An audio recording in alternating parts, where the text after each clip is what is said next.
올해로 9년째, 내년에 10주년을 맞고요. 그동안 그 다양한 그 경제, 경영, 사회적인 혁신에 관한 문제를 다루고 할 수 없이 1년에 몇 번 안 입은 양복을 입고 여름에 넥타이를 메고 왔습니다. 그런데 옛말에 항상 군자는 두 가지 것을 생각한다라고 했는데 저는 세 가지 것을 생각한다고 봅니다. 옛 사람들은 그 선비는 진퇴를 먼저 항상 생각을 해야 된다. 그러니까 나아감과 물러감 그걸 생각하지 않으면은 선비로서 자격이 없다. 그러니까 쓸데없이 나이 들어서까지 자리를 고집하고 꼭 어디 낄자리 안 낄자리 기어들어서 마이크 잡고 하는 것이 그게 가장 잘못된 것이다라는 얘기를 이미 했습니다. 그런데 이걸 자꾸 우리 이장호 교수님께서 시키시니까 할 수 없이 몇 마디 합니다. 그리고 그 다음에는 사실 그 공제사 죠. 그러니까는 제사 잘 지내고 그 다음에 손님 접빙객이라고 해서 손님 잘 맞이하고 이것이 이제 선비의 하루의 일상이었습니다. 오늘 이 주제가 사실 그 고령화 사회에 대한 우리들의 여러 가지 집단 지성들이 가지고 있는 지혜를 모으는 자리인데 저는 조금 더 먼 과거를 들여다보면은 지구는 굉장히 많은 생성 변화가 있었습니다. 소멸도 있었고요. 그래서 저는 인구가 줄고 이렇게 되는 것은 인간들의 행위에 지구가 보답하는 거다, 답하는 거다 그렇게 생각합니다. 그래서 저는 너무 이것을 무리하게 우리 할 짓은 하지 않으면서 사람만 늘어나서 우리가 과거의 영화만을 계속 지키려는 것 그것이 아닌가 하는 기우도 같이 해보면서 마이크를 놓습니다. 예, 좀 시간이 저희가 오늘은 좀 느끼는 시간, 뭐 이렇게 아는 시간이라기보다는 느끼는 시간으로 좀 한다는 그런 의도가 좀 있고요. 그래서 발표하시는 분이 10분, 또 토론하시는 분이 10분, 그 다음에 이제 특이하게 그 질의응답이 또 똑같이 10분으로 되어 있습니다. 여러분, 이 나이 든다는 게 사실 우리가 모임 중에 고령화 문제가 있잖아요. 근데 제가 이제 프랑스 자료를 봤거든요. 옛날부터 있던 저희가 1700년부터 있던 자료인데요. 인류가 이렇게 60, 70까지 산 적이 그렇게 많지 않아요. 최근에 2000년도부터 오기 시작했어요. 그래서 사실은 이 고령화 그다음에 이 노인 인구가 많은 것들에 적응이 안 되는 시대고요. 그리고 저희가 지금 이런 고령화 얘기를 하는 건 인류 역사상 사실은 처음이에요. 그래서 우리가 이 고령화를 맞이하면서 우리가 어떻게 사회를 바뀌고 하느냐에 대한 준비가 안 된 상황에서 고령화를 우리가 받고 있습니다. 그래서 이 고령화에 대해서 저희가 좀 많이 이제 잘못 생각하는 것 중에 하나가 노인은 잉여 집단으로 생각하고 있어요. 그래서 많은 분들이 이제 저도 경제학을 전공했지만 경제학에 보면 세상의 자원은 정해져 있는데 누구한테 나눠줄 거냐 하다 보면 항상 노인 어르신들이 뒤로 간다는 말이에요. 그래서 노인은 잉여 존재다. 뭔가 이렇게 우리 사회에 필요 없는 존재다라는 게 있기 때문에 나이 드는 거에 대해서 다 죄들 이거는 이게 뭔가 죄를 짓는 것 같고 나이 드는 거에 대한 어떤 부정적인 인식이 되게 많습니다. 또 두 번째는 과학이 발달하고 의료시설이 많이 발달하면서 의료주의적인 관점이 있어요. 뭐냐면 나이 드는 거는 병이고 죽음은 병이라고 생각하면서 나이 드는 것을 자꾸 고치려고 해요. 그래서 자꾸 엔티에이징이라든가 이런 말을 쓰면서 우리가 나이에 대해서 부정적인 생각이 많아지고 그런 관점으로 우리가 고령화를 맞이하게 되는 거예요. 그러다 보니 우리가 과연 이 고령화를 맞이하기 전에 우리가 갖고 있는 생각부터가 좀 되게 중요하다는 생각을 해서 먼저 저희가 나이듦에 대한 새로운 좀 패러다임이 필요하다. 그래서 디스럽팅이라고 해서 파괴적인 노화라는 얘기를 많이 써요. 우리가 알고 있는 노화에 대한 어떤 파괴적인 어떤 생각을 좀 해보자. 우리가 갖고 있던 걸 좀 다르게 좀 생각해보자라는 관점으로 좀 말씀을 드립니다. 생각했더니 파괴적인 생각은 우리가 과거에 이런 사회에 살지 않았기 때문이고 이건 우리가 과거에 아무리 뒤를 돌아봐도 우리가 경험하지 못한 새로운 세계다라고 말씀을 드립니다. 그래서 이런 파괴적인 노화에 대한 생각으로 통해서 사회 혁신들이 일어나요. 여러분 제가 이제 세 가지 사례를 알려드리겠는데 여기는 뭐냐면 무슨 잔치집 같지만 치매 어르신들이 있는 그룹홈이에요. 일본에 있는 그룹홈인데 여기에 있는 사람들은 그래요. 나이가 들어도 치매가 걸려도 내가 인간다운 삶을 지내는 게 너무너무 중요하다는 사람들이 모여서 만든 그룹홈입니다. 지역의 사람들이 같이 모여서 같이 얘기하고 아이를 맡기고 하는 그룹홈. 여러분 이런 그룹홈 상상해 보셨어요? 이런 치매의 마을 생각해 보셨어요? 근데 두 번째는 미국에 있는 에덴 얼터너티브라는 운동입니다. 여러분 유명한 그 의사가 이 요양원에 들어보니까 다들 이렇게 멍하니 하루만 쳐다보고 매일매일 하루하루 죽을 날만 기다리는 거야. 아 이러면 안 되겠다 해서 여기다가 에덴 동산 같은 것을 만들어 보자는 운동을 일어나기 시작했어요. 그래서 지금 있는 이곳을 바꾸지 않고 나는 젊으니까 그냥 남의 일이라고 생각하면 이 변화가 일어나지 않는 거죠. 그래서 이 노화에 대한 생각들, 나이가 들어도 삶의 의미, 삶의 질에 대한 고민들을 했던 사람들이 이제 만드는 이런 혁신들이 외국에서 일어나고 있습니다. 우리나라에는 이 강아지 한 마리 요양원에 들어오는 것까지도 허용되지 않아요. 이제 이런 부분들이 사실은 작지만 이런 혁신들이 우리한테 필요하다는 말씀을 드리고요. 세 번째는 기술 혁신입니다. 여러분 기술이 왜 필요하냐 얘기는 제가 말씀을 먼저 드릴게요. 여러분 이 매슬로의 욕구 단계에 보면 인간의 가장 높은 욕구가 뭐죠? 먹는 욕구가 아니라 맨 위에 있는 게 자아실현 욕구거든요. 자아실현 욕구를 충족시키는 가장 좋은 게 뭐냐면 4차 산업혁명이에요. 그래서 여러분 고령자에 대한 서비스들이요. 옛날에는 공급자 중심이었어요. 여러분 옛날에는요. 나이 들면 다 수용소에다 했어요. 왜냐면 나이 들면 그냥 공급자 위주로 우리 이런 거 있으면 되겠죠. 그냥 던져만 줬다가 최근에는 수요자 중심으로 바꾸고 인간 중심으로 바뀌고 있어요. 그러다가 최근에는 이 디지털화되고 있는데 여러분 기술이라는 거는요. 노인의 전체적인 거 안에서 하나예요. 여러분 노인이 이 기술을 통해서 어떤 환경이라든가 사회 경제적인 환경에 의해서 이 기술을 사용할 수 있는 거예요. 그래서 제가 간단히 말씀드리면 기술 혁신이란 건 노인의 어떤 삶의 질, 노인의 어떤 삶의 이런 디맨드 이런 것들을 충족시키기 하나의 도구로서 우리가 고민을 해봐야 된다는 말씀을 드립니다. 원입니다. 저는 먼저 지난해 제가 주최했던 포럼 얘기를 좀 잠시 드리고 싶어요.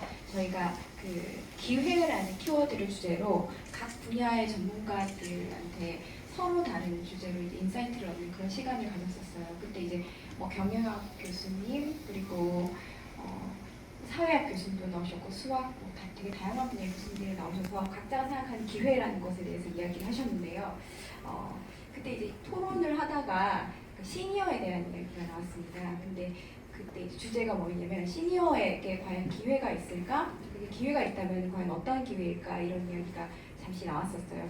경영학 교수가 이렇게 말씀하셨습니다.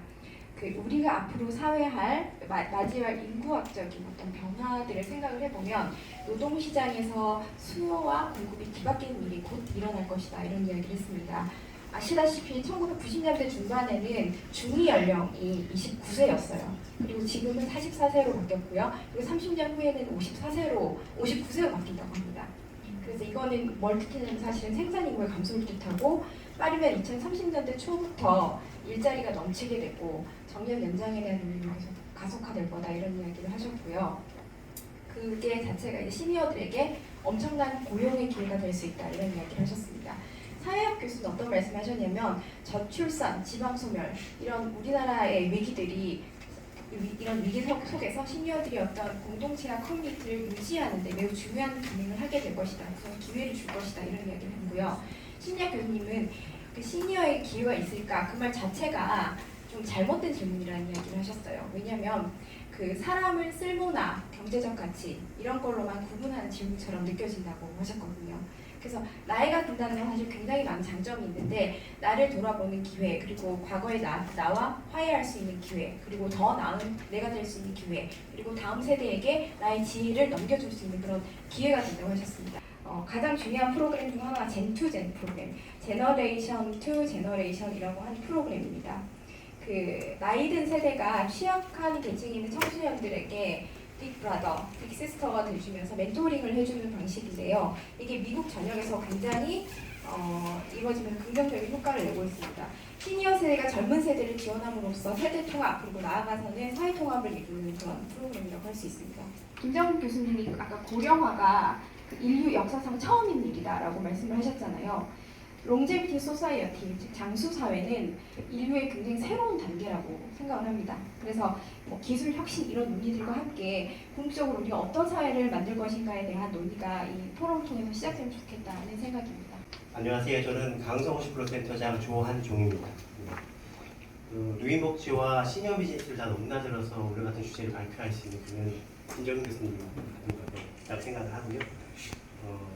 오늘 토론 발표 내용이 세 가지였습니다. 디스럽팅, 에이징, 소셜 이노베이션, 제로 테크놀로지인데요. 이 카테고리에 맞춰서 의견을 드리겠습니다. 먼저 저는 노년화가 공부했었고 3대 가족이 8년차 같이 지내고 있습니다. 그 전에 약 14년 동안을 위성가족으로 가까이 지냈습니다. 그 이유는 아이들의 교육 육아, 또 부모님 돌봄으로 해서 14년을 같이 위성가족이었었고 직접 같이 산 거는 8년쯤 됐습니다. 그리고 3년 전에 인천 청나라대에 단독주택 2층 집을 짓고 살고 있습니다. 그래서 3.17 관장자 시점으로 손주들과 부모님 또 저희하고 이런 사례를 좀 간단히 일상에서 소개해서 시켜드리겠습니다. 첫 번째 주제는 디스럽팅 에이징인데요.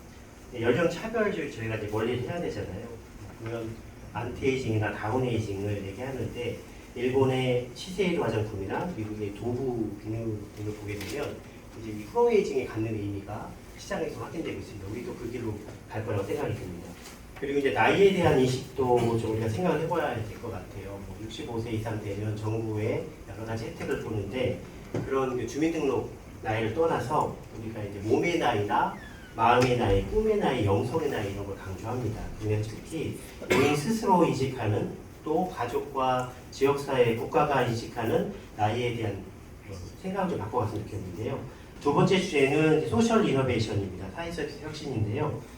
돌봄의 사회와 지역사회 통합 돌봄, 커뮤니티 케어 얘기를 합니다. 여기서 우리는 사회서비스 혁신을 위해서 중장년 남성들의 돌봄 참여를 강조하고 싶습니다. 마지막으로 저희 아버지가 2달 동안 병원에 있으면서 좀 어려움이 있었습니다. 그때 아버지가 이렇게 바지를 내릴 때 그 자존감 무너진 걸 보면서 남성 케어기버들도 현장에 있으면 좋겠다는 생각을 좀 했습니다.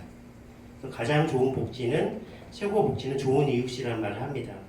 우리가 아는 뉴욕은 패션 음악 최첨단 도시지만 메트로폴리탄 도시에서 최초로 고령 친화 도시가 된 데입니다. 고령 친화 도시가 되면 이 얘기는 아동 친화 도시면서 글로벌 도시이고 장애인과 여성 친화 도시와도 맥락을 같이 합니다. 우리가 인식을 좀 바꿨으면 좋겠고요. 마지막으로 기술 혁신입니다. 제로 테크놀로지. 기술의 진화가 시니어 분들이 보다 창의적 융합적인 문화예술 활동에 결부돼서 디지털 세상을 살아가는 지혜를 얻고 나누고 활용하는 게 바로 이 제로 테크놀로지의 역할이라고 보는데요. 노년기를 얼마나 품격, 풍요롭게 하는가 결부됩니다. 오늘 김정은 교수님 발표하신 에덴 얼터너티브는 저도 제가 되게 좋아하는 모델입니다. 저희 집을 설계할 때도 에덴 얼터너티브를 벤치마킹해서 집 주변의 채광이나 창문이라든가 자연, 환경을 조성해서 저희 부모님 같이 안전하게 살고 있고요. 네, 오늘 이런 것들을 통해서 고령자들이 3세대, 자녀와 손주와 또 상호문화 속에서 같이 어울리며 잘 살아가는 더불어 사는 세상을 좀 기대해 봅니다. 이상입니다. 저는 그 돌봄 쪽 아무래도 고령화 시대에 있어서는 지금 가장 핵심적으로 사회 서비스 영역에서도 많이 언급되는 게 돌봄이거든요. 근데 아까 우리 또 센터장님께서 50+ 센터장님께서 말씀하신 부분이 남성 케어 기버가 없다라는 부분을 제가 최근에 만났던 그 스타트업 대표님도 그 얘기를 하시더라고요. 근데 그 대표님이 가지고 계신 비즈니스는 어린이 돌봄 서비스였는데 대부분의 거의 100%가 여성들이라고 하시더라고요. 40%, 60%. 근데 남성이 사실 이렇게 필요하다는 말씀을 그분도 하세요. 근데 지금 이제 그 말씀을 하셨고, 그럼 어떤 방법으로 이 남성 케어 기버 분들의 그 참여를 좀 높일 수 있는지 그 방법론이 있으면 좋겠다라는 생각을 했거든요. 그 부분에 대해서는 좀 어떻게 생각하시는지 의견을 여쭙고 싶습니다. 예, 10명 중에 3명이 남성 요양보호사입니다. 그러면 비율로 봐서는 우리는 한 15%가 맞다고 비교를 할 수 있을 때 실제는 5%만이 남성 돌봄 그 자격증 가지고 있고요. 그 5%도 현장에서는 활동하는 비율이 적습니다. 그 이유는 사회적 인식의 이슈, 그다음에 처우 부분입니다. 그래서 저는 제가 있는 조직에서 먼저 실험적으로 사회 서비스를 제공 교육을 하고 있고요. 그리고 이런 부분들이 이제 공론화되면서 민간에서도 시장성을 확인하면서 충분히 시장 진출할 수 있다고 보는데 지금 현재는 아무래도 현장에서 여성 케어기버를 많이 찾는 상황이고 실제 여성분들이 섬세하게 서비스 제공하는 것도 분명 사실입니다. 그렇지만 현장에서 남성 돌봄을 찾는 경우가 있을 때 그 서비스 받을 때까지 갭이 있는 걸 봐서는 해볼 만한 의미 있는 사업이라고 생각합니다. 네, 그래서 오늘 소개받은 나궁입니다. 노령화 사회에 대해서 사실 제가 감히 전문가라고 얘기하기는 좀 그런데요. 사회 혁신에 대해서 논의를 하고 계시는데요. 제가 짧게 저희 네이버에서 생각하는 요즘 생성형 AI, 챗GPT라고 하는 그런 아젠다를 좀 그냥 사례만 보고 드리고요. 나머지는 우리 전문가 선생님들의 코멘트와 질의를 통해서 더 배우도록 하겠습니다. 잘 아시다시피 챗GPT로 이제 시작이 됐는데요. 불과 한 7개월밖에 되지 않았습니다. 근데 6월달부터는 또 이것도 유행이 지나가는지 지금 사용량이 좀 줄고 있고요. 그 이유는 아마 미국 지역의 대학교들이 방학을 하면서 숙제량이 좀 줄어들어서 그런 것 같습니다. 그래서 오픈AI라는 이제 회사가 이따가도 보여드리겠지만 마이크로소프트에서 주도적으로 지금 움직이고 있고요. 그래서 정말 근 20년 동안 구글이 도미넌트했던 그런 검색 시장에 층 이제 한번 연못에 돌이 들어간 것 같습니다. 이건 좀 보여드리고 싶어요. 그래서 지금 마이크로소프트는 이런 식으로 지금 본인들의 엔진을 바꾸려고 하고 있습니다.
네, 1분 정도의 짧은 동영상이고요.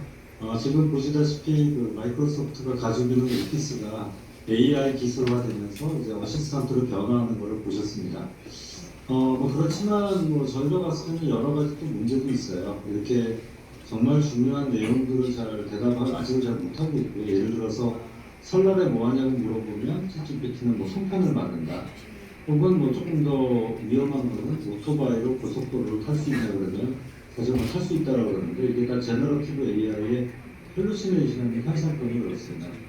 더 큰 것은 이제 아마 고령화 사회 때도 마찬가지일 텐데 이게 과연 미국의 테크 자이언트들이 다 이렇게 전 세계를 지배해서 이 마켓을 가져가는 게 과연 옳은 일이냐라는 이슈가 좀 벌어질 거라고 저는 감히 생각합니다. 그래서 저희들도 이제 여러 가지 엔진을 개발을 했는데요. 이거는 시간 관계상 넘어가고요. 고령화 사회에 관련돼서 지금 제가 감히 몇 가지를 좀 말씀드린다면 계속 얘기하시는 것처럼 지금 산재되는 치료, 미국 지역에서 지금 방문 치료가 거의 혁신적으로 좀 변하고 있고요. 또 일본 지역에서는 아시다시피 지금 온라인 플랫폼, 왕진 플랫폼들이 지금 많아서 제가 지금 있는 일본 도쿄에도 이 왕진 의사들만 3,700명이 근무하는 빌딩이 있습니다. 그래서 입원실도 없고 병실도 없고 또 일본이 2000년대 초에 우리보다 한 10년 일찍 장기 요양보험을 했는데요. 지금 일본의 컨센서스는 이제 장기 요양 안 된다. 요양병원도 이제 사람도 없다. 결국은 AI 기술을 이용하건 혹은 재택진료로 다 바꿔야 되겠다라고 생각을 하고 있습니다. 그래서 저희 쪽에 이제 고령화의 이제 그런 맞춤형 기술이라고 그럴까요? 그럴 때는 이런 음성 인식들이 특히 노인 비서라든지 또 이렇게 바이오마커라고 해서 어르신들의 음성을 통해서 건강 진단을 하실 수 있을 것 같고요. 당연히 저희 의료진들이 이동 중에 음성 기록하는 건 잘 되어 있습니다. 그래서 저희 초기 치매 조기 선별에서도 이미 저희 기술을 이용해서 일산 동부 지역에서 서비스를 하고 있습니다. 보이스어시스턴트 또 말씀을 드리게 되는데요. 마이크로소프트가 지금 개발하고 있고 이미 미국 시장에 지난 올해 초부터 이 병원에다 지금 제공이 되고 있는데요. 이런 기술도 있습니다. 잠깐 보여드릴게요. Okay, let's get started. What can I do for you today? It's my right knee. For about the last 2 months, it's really been hurting. Aside from accurately capturing every word, user-initiated virtual assistants help get information in and out of the EHR. And where does your right knee hurt? It's right here. And integrated machine vision detects nonverbal cues to support even greater documentation Better accuracy. when I'm sitting or lying down, but when I stand up, Physicians speak that's naturally, and key information is translated into cause, extracts problems as coded information that physicians can verbally accept. 네, 여기서 뭐 짧게 보여드리는데요. 이게 지금 무슨 얘기냐면 그 컴퓨터를 안 보고 지금 AI 어시스턴트를 가지고 진료를 하는 방식이고요. 실제 미국에서 가정의학과랑 지금 내과 선생님을 쓰고 있습니다. 그래서 여기 계신 전문가들은 벌써 딱 감을 잡으셨을 것처럼 이게 굳이 뭐 간호사나 의사가 없이도 그냥 대면 상담을 대체할 수 있는 방법이 될 수가 있거든요. 그래서 모든 것들이 다 지금 뭐 의료 행위는 의료인들이 해야 되는 게 맞지만 카운셀링이나 뭐 조금 보조적인 역할들은 얼마든지 AI로 대체가 된다. 여기 일본에서도 어제 가보니까 병원에 이미 보이스 어시스턴트를 팔고 있다. 지금 탑재돼서 쓰고 있다고 하고 있습니다. 그래서 제가 담당하고 있는 그런 헬스케어 연구소도 이런 AI 기술을 이용해서 여러 가지 기술을 사내병원에서 쓰고 있는데요. 몇 가지 사례만 보여드리고 다른 토론자 박사님들께 마이크를 넘기도록 하겠습니다. 그래서 저는 이제 뭐 20년 동안 대학에 근무하다가 왔기 때문에 가장 좀 제가 불편했던 거를 먼저 느꼈던 것 같아요. 그래서 맨 처음에 이제 저희가 했던 것은 바로 이런 건데요. 직원명 앱을 이용해서 실제로 예약할 때 뭐 어디가 불편한지 이런 것을 다 할 수 있고요. 뭐 고령화 사회에서 이게 되겠냐라고 의심가지시는 분들도 있겠지만 지금 미국 사회에서는 75세 미만, 아마 여기 계시는 우리 전 대표님이나 이 전무님께서는 동의하시겠지만 75세 이하 분들은 사실 이 정도 수준은 전혀 무리가 없다고 파악되고 있습니다. 우리나라도 뭐 제가 보기에는 대동소이하고 앞으로 5년, 10년이 지나면 80세, 85세까지도 다 이런 간단한 애플리케이션 쓰시는 거는 유튜브 시청 이외에 다 가능할 거라고 예상하고 있습니다. 그래서 병원을 예약할 때 이렇게 간단히 예약하듯이 예약을 하고요. 그 다음에 아까도 저희 마이크로소프트가 아까 보여드린 것처럼 저희들도 AI 기술을 이용해서 저희 정자동에 있는 사내병원에서 이미 그 진료에 사용을 하고 있고요. 이런 것들이 이제 어떤 병이 있는지를 AI가 추천합니다. 그래서 손목이 붓는 병들을 다 저희가 파악할 수도 있고요. 또 많은 회의하실 때 쓰시고 계시는 클로바 노트라는 기술을 이용해서 저희들 뭐 간호사 음성 기록이라고 해서 실제로 간호사 12월 18일 날 오늘 리버 다이렉 CT 찍을 건데 동의서 받아져 있는 상태니까 확인해 주시면 됩니다. 네, 뭐 또 하나는 이제 저희들이 쓰고 있는 게 실제 외래 환경에서 실제 진료 대화를 기록을 해서 진료 기록을 나갈 수가 있습니다. 적재하는데 의사는 환자 진료에 집중할 수 있습니다. 어떤 거를 자동화할 수 있을까, 어떤 걸 효율화할 수 있을까라는 항상 네, 이런 식으로 이제 클로바 노트 기반으로 잘 저희가 정리하고 있습니다. 그다음에 이제 마지막으로는 뭐 짧게 저희 그 에버형 코리아와 정말 많이 협업을 해서 도움을 받아서 진행했던 케어코 프로젝트인데요. 지금 256개 지자체 중에 약 70여 군데에서 일주일에 한 15,000분의 어르신들께 전화를 하고 있습니다. 잠시만 들려드릴게요. 소리가 없다 보니 외로움과 고립감이 큽니다.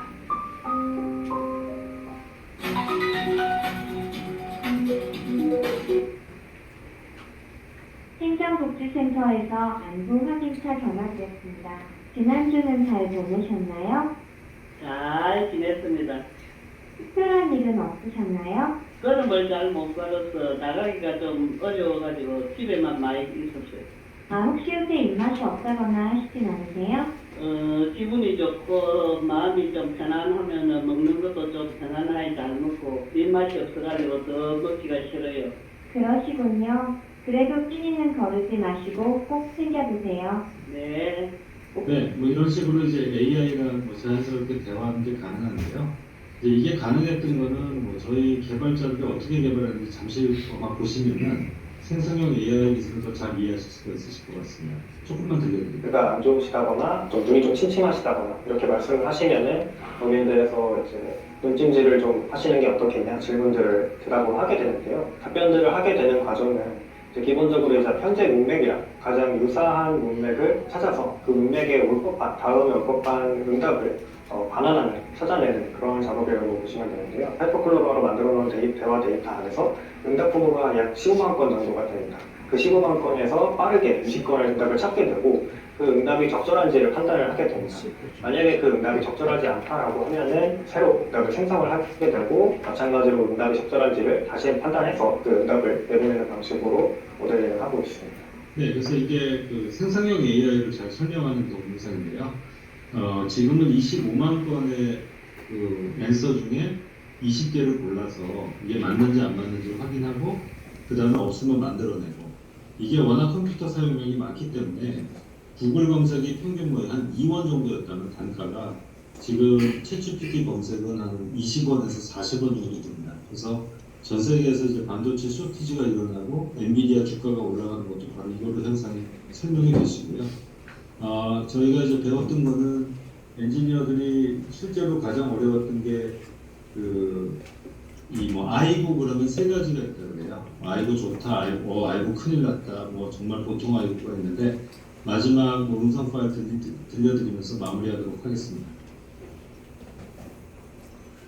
저번에 속이 더 부룩하다고 하셨는데 지금은 좀 어떠세요? 약 먹고 조금 가라앉았는데 그래도 시원하진 않아요. 아이고, 약을 먹어도 계속 그러시면 병원에 한번 가보시는 게 좋을 것 같아요. 아무래도 한 번 더 갔다 와야 될 것 같아요. 네, 얼른 나으시길 바랄게요. 네, 감사합니다. 네, 그래서 저희들도 이제 8월 24일입니다. 이제 한 달도 안 남았는데요. 저희 이제 챗GPT를 네이버 향으로 오픈을 하게 되고요. 앞으로도 지금 고령화 사회에서 AI 기술을 이용해서 정말 사회 혁신에 일조하는 네이버가 되도록 하겠습니다. 기회 주셔서 감사합니다. 이상입니다. 저희 재단 같은 경우에는 노령화 극복 사업에 굉장히 큰 관심을 많고 여러 가지 사업을 진행해 왔는데요. 저희가 좀 중점적으로 생각하는 분야는 베이비 부모 좀 세대들입니다. 제가 현장을 나가다 보면 저희가 7개 노인복지관에 이제 지원을 하고 있는데 한 70대, 80대 분들은 굉장히 많아요. 이분들은 와가지고 밥 주죠, 당구 치죠, 아주 편안하게 하시던데 제가 관장님한테 여쭤보니까 50대는 못 오죠. 60대 분들이 없더라고요. 왜냐하니까 불편하대요. 형님들 와가지고 심부름 시켜가지고. 굉장히 그래서 50대, 60대 지금 소위 말하는 초고령 사회에 진입할 목전에 있는 1,500만 명, 50대가 한 800만 명 되고, 60대가 700만 명 됩니다. 이 1,500만 명이 지금 이렇게 오래 살 줄 몰랐다. 30년 정도 일하면 그래도 노후를 맞이할 줄 알았는데, 저도 30년 일하면 놀 줄 알았는데 와이프가 일하라고 지금 발로 차고 있습니다. 그래서 이분들의 어쨌든 노후가 준비가 잘 된 분들은 상관이 없는데 지금 노후가 준비 안 된 분들 심각하지 않습니까? 이렇게 오래 살 줄 몰랐다 이거죠. 특히나 지금 부모를 복양해야 되고 자식한테 기댈 수 없는 세대다 보니까 지금 캥거루 같은 애들도 붙어 있는 그런 분들은 정말 심각한 상황입니다. 그래서 저희가 지금 실질적으로 생각하는 거는 케어보다는 일자리 제공이다. 30분을 30명을 시켜봤더니 시행착오를 겪었지만 한 3달 지나서는 안정화되어 있고 그렇게 해서 결국 300명, 400명이 네이버에 컨텐츠를 가공하거나 모니터링하거나 DB를 만들거나 이런 업무들을 해오고 있는데 되짚어 보면 그 시대는 아마 인터넷 시대라고 이야기했을 것 같아요. 디지털 헬스케어는 아니지만 그 당시에 다녔던 분들 중에 제가 기억하기로 한 30분 이상이 아픈 분이 한 분도 안 계세요. 그래서 어떤 경험을 저희가 했냐면 역시 일하니까 건강하더라. 그 다음에 이분들이 단순히 일만 한 게 아니라 그들끼리 동아리도 만들어드리고 뭔가 다양한 활동들을 했어요. 그러다 보니 이 IT 관련된 것도 계속 배우고 그러니까 사회와 떨어져 있지 않고 사회 속으로 계속 함께 하다 보니까 건강도 했고 또 회사는 회사 나름대로 사회적 미션도 이제 실행을 했다고 생각이 듭니다. 그래서 이런 일자리가 디지털 헬스케어는 아닐지 모르지만 헬스케어 측면에서는 역할을 충분히 하고 있다고 생각이 들고요. 세 번째 드리고 싶은 말씀은 나그노 소장님과 아까 이제 그 마지막에 보여주신 얘가 이제 네이버 클로버 케어콜 AI가 전화를 거는 겁니다. 그래서 인공지능 스피커하고 완전히 달라요. 인공지능 스피커는 내가 말을 걸어서 스피커한테 일을 시키는 구조라고 하면 저 AI 이제 네이버 클로버 케어콜은 실제로 옆에 있는 동료가 말을 하듯이 안부를 전화를 걸어서 오늘 잘 주무셨습니까? 식사는 하셨습니까? 이거를 자연스럽게 대화를 하는 그런 모델이었고 이거를 한 2년 전에 네이버에서 서울시 1인 가구 최근에 이제 1인 가구 이슈가 굉장히 많은 건 아시잖아요. 영국에 그 행복청이 생겼던 것도 결국 1인 가구 이슈 전 국민 한 30%가 넘어. 그래서 이제 아마 오세훈 시장도 그 사회적 이슈가 있어서 이거를 한번 AI 콜을 이분들한테 해보자. 그래서 저희가 300명 대상으로 1인 가구 대상으로 저 AI 콜을 일주일에 2번 돌리는 일을 했는데 그럼 우리는 무슨 일을 했냐면요. 전화를 300번한테 걸면 AI가 걸면 전화를 못 받거나 또는 전화를 받았는데 이 통화 내용이 다 나와요. 그럼 읽어보면 나 죽겠다. 더 이상 뭐 살고 싶지 않다. 이런 얼라시 뜨는 곳을 사람이 직접 전화를. 그래서 저희가 300명 대상으로 클로버 케어콜을 돌릴 때 15명의 이제 말벗 운영자라고 저희가 표현하는데 이분들을 아주 긴 근로 시간은 아니지만 짧게 뽑아서 그분들 함께 돌렸던 경험이 있습니다. 그래서 제가 드리고 싶은 말씀은 인공지능 시대가 되던 챗GPT 또 뭐 생성형 AI 시대가 되던 보조자 역할로서 사람이 할 일이 분명히 있을 거라고 생각이 들고 결국 생성형 AI도 지금 굉장히 초보 단계인데 조금 지나면 챗GPT 들어가서 시니어 분들이 그림도 그리고 음악도 뭐 듣고 음악도 만들기도 하고 대화를 하기도 하고 굉장히 다양한 또 하나의 그 놀이가 되지 않을까 하는 생각을 좀 합니다. 그래서 물론 이제 지금 뭐 굉장히 좀 이슈도 있고 사회적 있지만 결국 시장은 이제 하나로 이제 경쟁력 있는 기업이 아마 좋은 솔루션을 만들 거라고 생각이 들고 이런 속에서 또 다른 비즈니스 모델로 이 함께 놀 수 있는 여러 가지 것들을 좀 개발하면 좋겠다 하는 생각을 합니다. 이상입니다. 모든 사람이 태어나서 사망에 이르기까지 전 일생에 걸친 생애 보장 전시를 바탕으로 사회공헌 활동을 전개하는 걸로 알고 있는데요. 지금 고령층 대상으로도 지역의 센터를 두고 사업을 하고 있는 걸로 알고 있는데 이분들 대상으로 디지털 리터러시 차원에서 이런 제공하는 서비스들이 있는지 궁금합니다. 아까도 말씀드렸던 17개의 그 노인복지회관에 100세 힐링센터라는 공간을 한 40-50평짜리를 만들었습니다. 그 공간은 이제 노인복지센터에서 공간을 제공하고 저희가 인테리어를 해주는 식으로 만들어놨는데 남성 홀몸된 남자분이 홀로 되시면 밥도 못 해먹고 이렇게 좀 여성보다 빨리 돌아가시는 확률이 4배가 높다고 합니다. 그래서 이제 쿠킹 클래스도 열고 인지 재활 프로그램도 열고 이래서 굉장히 인기는 뭐 아주 좋은 편입니다. 좋은 편인데 이제 지금 남성 홀몸 이렇게 홀로 되신 분들 저소득층 이 조건이 까다롭다 보니까 좀 많은 분들을 모시기가 좀 힘들어서 여러 가지 또 사업 재구상도 하고 있는 상황입니다. 이상입니다. 예전에 국회에서 이제 금융기관도 감독하고 정부를 감독하면서 개인적으로 ESG에 관심이 많아가지고 S와 G를 사실 상당히 넓히면 사회 모든 부분을 사실 포함시킬 수 있습니다. 그래서 오늘의 이제 주제인 초고령 사회 관련해서도 저도 뭐 국회에서 고민 많이 하고 그렇게 했습니다. 특히 정무위원장실에 있으면서 금융기관 감독할 때 보험, 금융 동의할 수 있는 일들은 상당히 많으니까요. 특히 보험회사가 할 수 있는 또 좋은 상품들, 특히 고령층 관련해서 어떤 상품을 앞으로 또 만들려고 하시는지 그런 부분들 좀 말씀해 주시고요.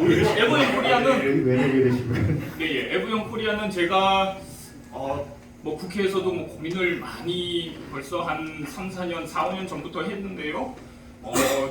민간 주도의 그런 회사들이 많이 생기면 좋겠다라고 제가 정부의 제안도 행안부의 제안도 하고 하면서 에버영 코리아가 샘플 중에 하나다. 그렇게 제가 몇 번 이렇게 얘기를 하기도 했는데 풀뿌리 그런 민간에서 전문 조직처럼 풀뿌리 에버영 코리아와 같은 회사가 많이 생기면 좋겠다 이런 생각을 많이 해왔습니다. 앞으로 또 에버영 코리아 얼마나 또 국내를 넘어서 또 이렇게 세계적인 그런 계획도 있는지 말씀해 주시면 감사하겠습니다. 네, 그 어려운 질문인데 일단 이제 B2B 기업을 넓히려고 노력을 많이 해봤는데 쉽지가 않았고요. 결국 이제 뭐 작은 뭐 기업들하고도 이제 그 파트너십이 돼서 지금 한 몇 군데 기업들, 그러니까 네이버, 현대카드 뭐 이런 이제 기업들하고 이제 하고 있는데 이제 정말 글로벌로 간다고 하면 아무래도 B2C 사업을 해야 되지 않을까 생각이 들고 그 B2C 사업의 핵심은 이 고령화 사회, 그 디지털 에이징 이 답이지 않을까. 그래서 그쪽 측면에서 열심히 스터디를 하고 있습니다. 그래서 앞으로 짧은 시간 내에 성과를 보이도록 노력하겠습니다. 감사합니다.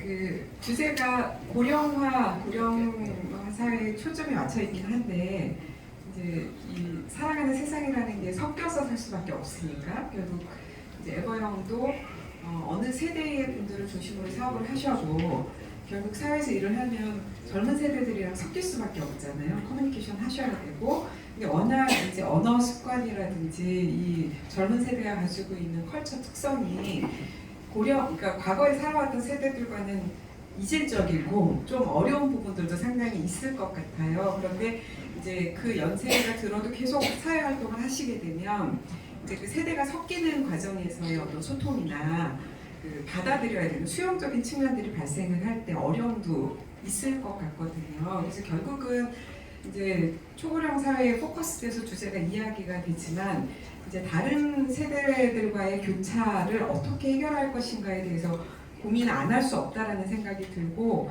이제 이런 고민을 현장에서 많이 하실 것 같아서 이제 어떤 고민들이 있으시고 그걸 어떤 방식으로 해결해가고 계신지 좀 얘기를 듣고 싶습니다. 저희는 이제 사실은 세대 간의 고민을 별로 하지 않았는데 왜냐하면 에버영 코리아 자체는 대부분 이제 5060이 이제 집적돼 있고 실질적으로 세대 간의 갈등은 이제 고객사로부터 일을 주는 친구들이 젊은 친구들인 거예요. 이분들하고 이제 커뮤니케이션이 굉장히 어려웠다고 볼 수 있고 어떻게 극복했느냐? 저는 엉뚱하게도 이메일이 답이었다고 생각이 듭니다. 그러니까 메일을 써보지 않았던 시니어분들이 메일을 쓰고 글로 표현하고 글로 커뮤니케이션을 하다 보니 그 현 젊은 친구들의 커뮤니케이션을 이제 제대로 했던 거라고 생각이 좀 들고 있고요. 그래서 처음에 이메일 쓰는 걸 되게 어려워했어요. 근데 이제 또 세월이 흘러서 지금 이제 베이비 부모, 지금 시니어 분들은 또 이런 커뮤니케이션을 또 잘하시는 분들이라서 큰 차이는 없고 근본적으로 이걸 해결하는 방법은 디지털 에이징. 그래서 계속 인터넷 세상을 보고 세대와 소통하고 SNS하고 메타버스도 뭐 기타 등등을 하면서 젊은 친구들하고 소통하는 게 답이라는 걸 얻게 됐습니다. 예, 안녕하세요. 국민대학교의 정규민입니다. 오늘 발표를 맡게 된 영광이고요. 제가 주로 이제 보는 건 엔지니어하고 기술적으로 보는데 이제 CS 2023을 주로 정리를 하거든요. 그래서 거기에서 나오는 이슈들을 좀 보겠습니다. 오늘 나온 얘기들을 쭉 보면서 느낀 게 뭐가 있냐면 저는 이제 그 실버 산업 전문가 포럼에서 발표하고 그 김정은 교수님이 항상 지적하신 부분이 뭐가 있냐면 CS 나오는 제품 테크놀로지 뭐가 부족하냐면 실버 세대 입장에서 이게 필요한데 이런 기술이 필요해라는 부분은 없어요. 네. 그 부분은 이제 이 CS가 아무래도 최신 기술을 다루다 보니까 주로 이제 젊은 세대들이 바라보는 관점에서의 부분이거든요. 그래서 그 초고령 사회가 빠르게 진행되는 우리나라가 뭐 포럼을 중심으로 CS에 또 그런 업체들을 데리고 나가면 어떨까라는 생각도 좀 해보고 있습니다. 사용자 측면에서 기술이 이제 보면은 한 3단계 정도가 있을 것 같아요. 첫 번째는 어떤 거냐면 사용자 측면에서 이제 우리가 이제 로봇이나 이제 어떤 자율주행 인지, 판단, 제어라는 3단계를 거치는데 인지나 행동 부분, 인지나 제어 부분들을 어떻게 도와줄 것인가라는 게 이제 대표적인 기술이 되겠고요. 두 번째는 뭐냐면 이제 아까 나온 이제 케어 측면, 모니터링이나 이동 부분, 헬스케어 부분들. 다만 이제 여기서 말씀드린 것처럼 하나 더 이제 우리가 보면 이런 게 필요해라고 하는 측면은 CSS는 부족하다. 이런 부분 한번 좀 봐주시고요. 그래서 이제 나오는 게 이제 보면은 이제 인지 쪽은 뭐 이제 시각과 청각 부분을 도와주는 부분들 이런 부분들이 있고요. 행동이라고 하는 부분들은 뭐 대화를 도와주는 부분들. 아까 이제 나왔던 이제 생성형 AI에서 나오는 부분. 약간 요 CS가 1월 초라서 챗GPT가 막 뜰 때는 아니거든요. 그래서 여기서 나온 생성형 AI는 말 그대로 이제 만들어주는 이런 부분인데 내년 가면 이제 챗GPT가 많이 나올 것 같긴 하고요. 그 다음에 이제 동작에 대한 부분. 동작에 대한 부분들이 뭐 웨어러블 로봇의 동작을 도와주는 부분도 있지만 내가 안 움직이면 로봇이 움직이는 이런 부분도 있습니다. 네. 그리고 이제 그 케어 측면에서는 이제 그 모니터링이라든가 이동 로봇이라든가 헬스케어 이런 기술들이 좀 있고요. 그래서 생성 AI가 나온 부분은 이제 주로 이제 실버 인터페이스, 편리한 인터페이스를 어떻게 해줄 것인가라고 하는 부분이 있고요. 뭐 대화라든가 이런 부분에서 그 다음에 편리한 이용 부분, 그 다음에 이제 그 모빌리티 부분도 상당히 좀 중요한 부분이죠. 실내 작업을 어떻게 보조하고 정밀지역 이동 어떻게 만들어줄 것인가. 그래서 더 나아가서 이제 우리가 좀 보면은 아까 이제 일자리 이런 부분이 나왔는데 그 지난주에 싱가포르를 갔다 왔는데 싱가포르에 뭐가 있냐면 이제 그 장애인분들이 휠체어로 배송하는 서비스가 있어요. 다만 이제 좀 불편한 점은 뭐가 있냐 배송할 때 음식점 주인이나 아니면 음식을 시킨 분이 휠체어에서 이제 꺼내 가야 되거든요. 근데 어쨌든 이게 상당히 사회적으로 중요한 부분들은 일자리를 만들어낸다는 부분이죠. 그래서 뭐 실버 택배나 이런 부분에서 이제 조금 더 일자리를 만들어가는 부분이 모빌리티에서 중요한 부분이 될 것 같고요. 그 다음에 모니터링에서 뭐 실버 케어나 사고 감지 부분, 디지털 헬스에서 건강 관리나 의료 연계 이런 부분이 있습니다. 이제 그 의료 연계 부분에서는 이제 업계에서 좀 답답해 하시는 부분이 뭐가 있냐면 지금 우리나라의 그 디지털 헬스가 다른 나라들이 아까 이제 원격 의료도 나오고 그랬는데 진단에서 치료를 가는데 우리나라는 진단도 못 가요. 예, 그래서 이제 이런 부분들을 요게 이제 그런데 이제 그게 그러면 건강한 사람들은 둘째치고 독거노인 분들의 실버 세대 입장에서 필요한 부분들은 제도적으로 좀 풀어가면 우리가 산업을 좀 키워갈 수 있지 않을까. 이것도 하나의 좀 대안이 될 것 같습니다. 그래서 이제 맞춤형 최적화 부분은 이제 사용자에게 스스로 맞춰주는 인공지능이고 사용자 의도를 파악하고 가는데 실질적으로는 상당히 어려운 부분입니다. 인간의 마음이 1초에 수십 번씩 갈대같이 바뀌는데 그걸 다 맞춰줄 수는 없고 다만 이제 어떤 연결하는 부분, 기기를 연결해서 가는 부분은 우리가 좀 가고 있다 이런 부분이 될 것 같고요. 다음에 생성형 AI 보면 이제 여기 그 디지털 휴머를 위한 실버 인터페이스가 이제 주 얘기가 되는데 여기는 이제 챗GPT의 이슈가 되기 전이에요. 내년에 이제 챗GPT 관련해서 뭐 챗GPT가 탑재된 로봇이나 다양히 나올 텐데 요건 어떤 거냐면 아카펠라라고 하는 부분들은 이제 예를 들어 내가 지금 목이 아프다든가 말이 좀 불편하다든가 뭐 말하기가 어렵다. 요럴 때 이제 그 음성을 생성해주는 부분이고요. 그런 부분으로 이제 혁신상을 받은 부분이에요. 요게 이제 보면은 올 초에 이제 애플에서 디지털 내레이터라고 하는 비슷한 애플리케이션을 내놨습니다. 이제 한 15분 정도 내가 음성을 녹음을 하면 그거에 맞춰서 음성이 생성이 되는 거예요. 물론 이제 이게 악용되면 상당히 위험할 수 있지만 어쨌든 그 하나의 인터페이스로서 좀 의미가 있다 이런 부분이고 그다음에 이제 디지털 휴먼 많이 나오는 부분이죠. 그러니까 어떤 음성만 나오는 것이 아니라 화면에서 디지털 휴먼 설명해 줄 때 실버 세대의 그 인지가 높아진다 이런 부분이 하나 있었고요. 예. 그리고 여기에서 이제 CS2022하고 2023을 약간 비교를 해봤어요. 2022에 나온 거는 이쪽입니다. 이쪽은 뭐냐면 다이렉트로 시각과 청각을 보조해주는 부분이거든요. 그래서 여기 올캠이라고 하는 부분은 이제 저시력자랑 AI 안경 끼고 있어 앞에 어떤 사람이 있는지 아니면 어떤 글자가 있는지 읽어서 알려주는 이런 부분이었고요. 그 다음에 시그니아 같은 경우 이제 실내에서 이제 우리가 끼고 있으면 뭐 디지털 보청기 이렇게 될 텐데 음성의 인식을 한 25% 높여주는 이런 기술입니다. 이게 이제 2022였고요. 2023에 오면서 어떤 생성형 AI가 기반의 다양한 상품들이 나오고 있다. 이게 앞으로 더 확장될 거다. 이런 얘기가 될 거고요. 그다음에 이제 메타버스 같은 경우에는 이게 이제 지금 이제 그 코로나19가 끝나면서 시장은 좀 뭐 침체돼 있다고 볼 수 있지만 어쨌든 이제 보면은 메타버스 세상에서는 누구나 다 평등한 거죠. 그래서 실버 세대에게도 어떤 새로운 그런 시장이나 즐거움을 줄 수 있는 이런 부분에서 우리가 좀 바라봐야 된다. 이런 부분이 될 것 같고요. 예, 다양한 메타버스 서비스를 보면 될 것 같고요. 그다음에 스마트 가전에도 이제 나오는 게 삼성전자 쪽에서 이제 올해 하고 있는 게 펫케어 부분이고요. 그리고 이제 고민하고 있는 게 시니어 케어를 어떻게 가져갈 것인가를 계속 보고 있습니다. 이제 고령 사회 어떻게 맞춰갈 것인가 이런 부분이고요. 그다음에 뭐 스마트홈용 로봇 이런 부분도 우리가 한번 좀 보면 좋을 것 같습니다. 다양한 어떤 그 가전들 보면 되고요. 그다음에 이제 디지털 헬스가 이게 우리가 좀 봐야 되는 부분인데, 그러니까 CS 발표를 어디나 가면 가장 많이 공감하시는 부분인데요. 그러니까 기술이 엄청나게 발전하고 있음에도 불구하고 이제 아까 원격 진료라든지 디지털 치료라든지 이런 부분이 발전해가는 미국과 중국에 비해서 우리나라는 너무도 그 부분을 못 풀고 있어요. 여기 이제 여기서는 어떻게 되냐면 의료 쪽 입장은 뭐냐면 인구가 줄어드는 상황에서 의료 산업이 축소되고 있고요. 그러다 보면 이제 요 디지털에서 전환될 때 수익을 못 내는 의사들이 있을 수 있다는 거죠. 그래서 의협은 그렇게 목소리를 낼 수밖에 없다라고 하는데, 그런 부분들을 어떻게 좀 잘 우리가 좀 리드를 해서 시장을 좀 키워나가면 좋지 않을까. 이런 부분이 요 디지털에서 좀 중요한 부분이 될 것 같습니다. 그 보면 이제 이 부분이 올해 좀 재밌었던 부분이고요. 케어해주는 부분들. 그 다음에 요거 같은 경우에 이제 주로 이제 독거노인 분들을 이제 저희 카메라를 두고 사생활 침해가 되니까 레이더로 대략적인 움직임만 케어해서 가는 부분이 있고요. 이게 전 세계적으로 시장이 상당히 커지고 있습니다. 지금 8월에 우리나라에서 이제 스마트 레이더 시스템이라고 하는 레이더 업체가 상장을 하는데, 그 업체의 주요 수익원도 이제 요 레이더 센서 부분이거든요. 한번 이제 참고가 될 것 같고요. 그래서 이제 다양한 기기들, 치매라든가 이런 부분들이 좀 있다, 이런 부분이고요. MQS도 이제 예전에 혁신상을 많이 받았었죠, CES에서. 로봇 쪽에 보면 의료 로봇이라든가 이제 자율이동 로봇, 운송 솔루션 서비스, 그래서 내가 직접 이동하지 않더라도 나를 보조해주는 로봇, 여기 이제 레브라도 시스템즈의 리트리버가 상당히 대표적으로 실내에서 쓰이는 부분이고, 다만 이제 미국 같은 경우는 이제 턱이 없기 때문에 그런 자유로운 부분이 좀 있습니다. 그 다음에 케어 로봇들, 이런 것도 한번 좀 우리가 보면 좋을 것 같고요.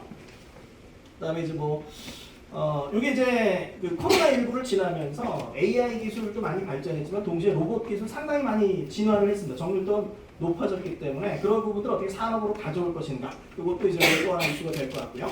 네, 안녕하세요. 프라이스포 생명 사회공헌재단 황혜경입니다.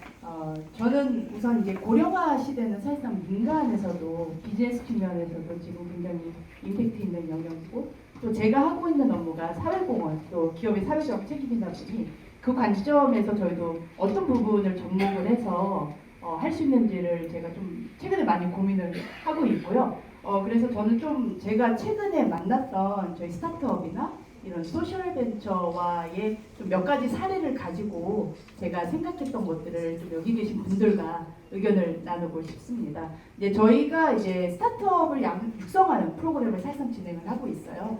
그래서 이제 헬스케어도 그 중에 이제 하나의 영역인데, 이제 최근에 만났던 기업들을 보면은 굉장히 디지털, IT 베이스가 많습니다. 그러니까 옆에서 이제 교수님께서도 말씀해 주셨지만, 예를 들어 ADHD 그 치료제, 디지털 치료제를 제공하는 스타트업도 있었는데, 우리나라의 문제는 지금 그 디지털 치료제 같은 경우에는 아직 상용화가 못 되고 있다라는 것이 또 업계에서의 얘기가, 이게 지금 식약청의 어떠한 이제 최종 승인에 대한 이슈도 굉장히 많이 있다라고 하고요.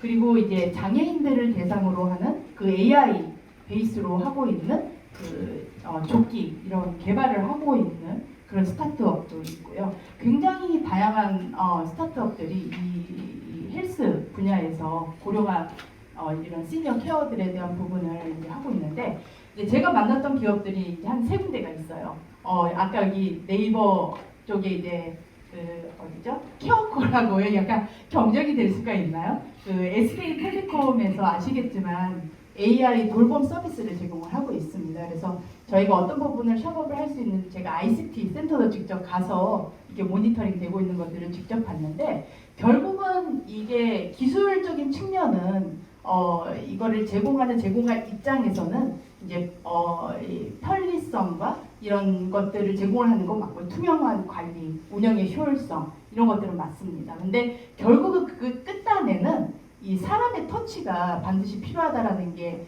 제가 그 현장에서 봤던 거고요. 예를 들면 고독사 예방, 그 자살 예방에 있어서 예를 들어 이제 독거 어르신이 낙상을 당해서 살려줘 라고 하면은 그게 이제 그 AI 스피커나 태블릿들이 인식이 돼서 그게 이제 ICT 센터로 가고, 그 그게 심지어 심리 상담사까지 연결되는 그 연결고리를 갖고 있거든요. 이제 그런 측면에서 봤을 때는 사람의 역할이 결국은 끝자락에서 들어올 수밖에 없다라는 부분을 또 제가 세상 현장에서 봤고, 그 다음에 이제 저희하고 이제 곧 협업을 하게 되는 그 For Parents라는 이제 소셜 벤처 스타트업인데, 이곳은 이제 휴먼 모빌리티 서비스라는 그런 컨셉으로 1대1 돌봄, 나들이 돌봄 컨설팅 서비스를 제공하고 있는 곳이에요. 근데 여기는 어떤 기술 기반이라기보다는 그 플랫폼을 통해서 이용자 관점에서는 이제 편의성을 제공을 하고 있고 정보 제공을 하고 있고, 그렇지만 끝단에서는 이 돌봄을 실질적으로 나들이 돌봄을 하고 있는 분들은 거기서 이제 버디라고 얘기를 하고 있는데, 그런 분들이 실질적으로 들어옵니다. 결국은 이런 상황을 보면서 어떤 부분, 이게 기술이 중요하냐 사람이 중요하냐 이게 아니고, 기술과 사람이 적절하게 밸런스를 맞춰서 들어올 수밖에 없는 구조가 지금 이제 저희가 닥쳐 있는 그런 상황일 것 같고요. 결국 기술은 계속적으로 발전을 할 거지만 그 끝자락에는 결국 사람의 터치가 반드시 들어올 수밖에 없다라는 게 지금 제가 좀 보고 있는 상황이긴 합니다. 그래서 그런 용어가 있어요. Aging gracefully. 근데 이런 용어도 있다고 하더라고요. Aging joyfully. 아까 우리 이제 김 교수님께서 앞단에 사회혁신과 기술혁신을 말씀을 하셨어요. 근데 이 두 가지가 융합적으로 갖고 오기 위해선 사회혁신은 반드시 사람이 들어와야 됩니다. 사회혁신의 그 뜻을 이제 살펴보면은 다양한 주체가 협력을 통해서 인식과 제도, 시스템들이 변화가 됐었을 때 사회혁신이 일어난다고 얘기를 하고 있거든요. 근데 여기서 중요한 건 그 주체입니다. 정부, 기관, 그 다음에 시민 사회들까지 들어와야지 이 사회혁신이 일어난다고 할 수가 있고요. 거기에 이 기술 혁신이 같이 들어와야 우리가 얘기하는 그 에이징, 조이풀리라는 게 실현이 될 수 있지 않을까 생각을 합니다. 이상입니다. 네, 안녕하세요. 테스톡스의 윤성호 대표입니다. 크게 세 가지 측면에서 한번 고민을 해봤는데요. 하나는 지금 우리 정 교수님께서 CS 갔다 오신 인사이트 주시고 해서 이런 제로 테크놀로지 측면에서 저희가 어떻게 하면 이 제로 테크놀로지 생태계를 제대로 잘 만들 수 있을까 한번 생각해 보면, 결국에는 제일 중요한 게 관련된 그 산업들, 관련된 기업들을 키워주는 게 제일 중요하다고 생각을 좀 했습니다. 그래서 많은 사실 이런 예전에 이제 이런 사실은 뭐 노인, 장애인 이런 문제는 기술적으로 푸는 거는 이제 공공주도로 이제 만들려고 있고, 정부의 뭐 대규모 사업들이 들어갔지만 상당 부분의 사업들이 좀 쓸모없는 사업으로 결론이 나는 경우가 되게 많습니다. 그거는 이제 방지하려면 결국 이제 중요한 건 민간에서의 그 기술과 혁신적인 기업들이 나와서 이런 문제를 해결하는 게 되게 중요한데, 이게 좋은 건지 모르겠는데 저희가 나이가 들면서 이 관련된 시장이 커지고 있다는 거죠. 이것도 되게 또 아이러니한 게 되게 좋은 상황일 수도 있습니다. 저희 같은 기업들한테. 그러면 이제 이 뭐 제로 테크놀로지 또는 이제 뭐 디지털 포용 이런 거를 좀 전문적으로 하고 그거 미션으로 쓰는 기업들이 잘 되게 할 수 있는 생태계를 어떻게 하면 잘 만들 수 있을까, 이런 고민이 필요한 거거든요. 첫 번째로는 아까 말씀드린 것 사실 제도적인 문제 이런 것도 풀어줄 필요가 있겠죠. 정 교수님 얘기하신 것처럼 우리나라 같은 경우는 진단 수준인데 치료까지 가려면 여러 가지 정부의 규제 이런 것들을 풀어줘야 되지만, 두 번째로 제일 중요한 건 메트라이프도 계시고 기업도 네이버도 계시고 이런데 이런 곳들이 이 스타트업들의 이제 마중물 역할을 해주시면 되게 좋죠. 이 얘기는 뭐냐면 결국 사주셔야 된다는 얘기죠. 제품과 서비스를. 왜냐하면 이제 이런 분들이 처음에 문을 두드리는데 공공인데, 정부에서는 어떻게 얘기하냐면 실제 실무 책임 공무원을 만나면 어디서 쓴 데 있어요? 쓴 데가 없어서 사주질 않습니다. 그러면 이제 사실은 여기 민간 생태계에서 조금 정말 스타트업을 제대로 인큐베이팅하고 싶고 상생 경영하고 싶은 대기업이나 뭐 여러 가지 재단들이 있으면서 그들의 제품과 그들의 서비스를 사주시는 마중물 역할을 잘 하고, 그리고 마지막으로는 그런 투자 펀드들을 많이 잘 조성하고 해서 기업들이 필요할 때는 적절한 자금이 적시에 들어갈 수 있는 생태계 구축을 해야 된다. 이건 굉장히 지금 중요한 시점입니다. 왜냐하면 이런 기업들이 굉장히 더 잘 돼야 자연스럽게 민간 차원에서 사회 혁신과 기술 혁신이 결합되면서 조금 더 저희가 풀고자 하는 여러 가지 디지털 에이징의 문제를 자연스럽게 해결할 수 있는 그런 선순환이 이루어지지 않을까 하고요. 두 번째로는 그 디지털 갭에 대해서 꼭 말씀드리고 싶은데, 기술이 발전하면 발전할수록 점점 소외될 수 있는 상황이 생깁니다. 그러니까 이제 저희 아버지도 이제 연세가 90 가까이 되시는데, 저희 아버지는 스마트폰을 못 쓰십니다. 최근에 장마가 오는 날에 택시를 타려고 나가셨는데 카카오티를 쓰실 수 없기 때문에 1시간 동안 비를 맞고 택시를 못 잡고 오셨고, 저희 아버님 같은 경우는 요즘에 최근에 많이 식당에서 보시는 키오스크를 쓰실지 모르는 거죠. 근데 이제 많은 분들이 이렇게 생각하시겠죠. 뭐 이제 지금 이제 베이비붐 세대들은 다 쓸 줄 아니까 그게 무슨 문제가 되겠어, 이런 얘기 하실지 모르겠지만 어느 순간 저에게 인지 능력을 잃을 수도 있습니다. 그러면 이제 어떻게든지 이 디지털 갭을 기술이 메꿔줘야 되거든요. 그러니까 사회에서 소외되고 또 디지털 문명을 누릴 수 없는 분들에게 어떻게 우리 새로운 기술, 우리가 기술적으로 어떤 이런 문제를 해결할 수 있을까에 대한 고민이 지금 필요한 시점이고, 다행히 뭐 생성형 AI 이런 것들이 일부 해결을 해줄 수 있겠지만 그런 기술의 어떤 해결과 여러 가지 정책적인 점과 문화적인 지원이 필요한 거죠. 마지막으로 말씀드리고 싶은 이 기술을 통해서 우리가 얼만큼 더 오래 일할 수 있을까에 대한 해결점을 찾아야 된다는 거죠. 그러니까 저희가 점점 이제 오래 일을 할 건데, 그러면 이제 노화되면서 저희가 가질 수밖에 한계가 되죠. 기억의 망각이라든지 뭐 체력적인 이슈라든지 뭐 이런 것들이 분명히 기술로 해결할 수 있을 것으로 보여지고요. 특히 뭐 생성형 AI 이런 것들이 발달되면서 그 단순 작업 이런 것들은 굉장히 AI가 잘해주기 때문에 저희가 이제 나이가 들면서 가질 수 있는 경험과 노하우인데, 이 경험과 노하우를 활용해서 저도 굉장히 오래 일할 수 있는 기회가 생길 겁니다. 그래서 그거를 또 보조해 줄 수 있는 여러 가지 기술들이 나올 것으로 보여지고, 그러면 이제 우리가 이제 이런 기술들, 저희가 좀 더 오래 일을 할 수밖에 없을, 좀 이런 노동의 어떤 생명을 연장해줄 기술들이 좀 많이 나올 거라고 보여지고, 그랬을 때 이제 우리가 어떤 식으로 우리 사회가 이렇게 디자인할 것인가 이거에 대해서 뭐 이런 고민들이 필요한 시점이라고 보고 있습니다. 생각 측면에서 말씀드리겠습니다. 기업들이 어떤 정보들을 많이 가지고 있고, 그리고 여기에 덧붙여서 그 건강 관련해서는 또 개인의 어떤 건강 관련된 정보를 또 평생에 걸쳐가지고 또 확보를 할 수 있는 그런 아주 장점이 있는 그런 회사지 않습니까? 그것들을 결합하는 사업 모델을 가지고 있다고 이제 생각을 하고 있는데요. 예를 들어서 뭐 교보 같은 경우는 그 예전에 그 유전자 분석까지 또 저렴하게 출시를 하면서 그것도 다 결합을 하고 또 케어 서비스라든가 그런 것들을 결합하고 있는데, 메트라이프도 혹시 그러한 사업 모델이 있는지 여쭤보고 싶고요.